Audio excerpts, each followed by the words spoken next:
Welcome to real TV. నేను సిద్ధాత్రి. అఖండ 2 వాయిదా దెబ్బ, చిన్న సినిమాలు విలవిల. డిసెంబర్ 5 నుంచి 12కి వాయిదా వేసుకున్న చిన్న నిర్మాతలు. వీటికి తోడు డిసెంబర్ 12 అష్టమి సెంటిమెంట్. ఒకవేళ అఖండ 2 హిట్ టాక్ వచ్చిన 19న అవతార్ 3 రిలీజ్. ప్రపంచవ్యాప్తంగా సెకండ్ వీక్ థియేటర్లకు ఇబ్బంది అంటున్న డిస్ట్రిబ్యూటర్లు. క్లిష్ట పరిస్థితులను దాటి బోయపాటి హిట్ కొడతారా? ఆ సంగతులు ఏమిటో రియల్ టీవీలో చూసిద్దాం వచ్చేయండి. ఎప్పుడెప్పుడా అని కళ్ళల్లో ఒత్తులు పెట్టుకుని చూసిన బాలయ్య అభిమానులకు శుభవార్త వచ్చింది.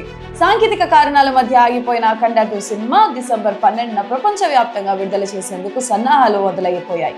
అయితే సినిమా విడుదలవుతున్నందుకు ఒకవైపు ఆనందంగా ఉన్నా మరోవైపు విచారం వ్యక్తమవుతుంది. ఎందుకంటే ఇదే రోజున చిన్న సినిమాలు కొన్ని తమిళ డబ్బింగ్ సినిమాలు రిలీజ్ అవుతున్నాయి. వీరందరూ అఖండ 2 డిసెంబర్ 5న వస్తుందని చెప్పి తమ సినిమాలను డిసెంబర్ 12కి వాయిదా వేసుకున్నారు. అప్పుడే రిలీజ్ డేట్లు ప్రకటించారు. ఇప్పుడు ఈ విషయం తెలిసి లబోదిబోమంటున్నారు.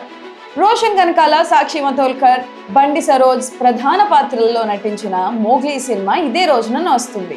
కలర్ ఫోటో తర్వాత డైరెక్టర్ తీస్తున్న సినిమా ఇది.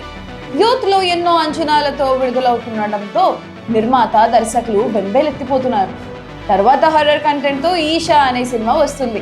మరోవైపు తెలుగు, తమిళంలో ఫాలోయింగ్ ఉన్న హీరో కార్తీ నటించిన అన్నగారు వస్తున్నారు డబ్బింగ్ సినిమా విడుదలవుతుంది. ఇవి కాక చిన్న చితక సినిమాలు విడుదలవుతున్నాయి. ఇవన్నీ పక్కన పెడితే డిసెంబర్ 19న అవతార్ 3 ప్రపంచవ్యాప్తంగా విడుదలవుతుంది.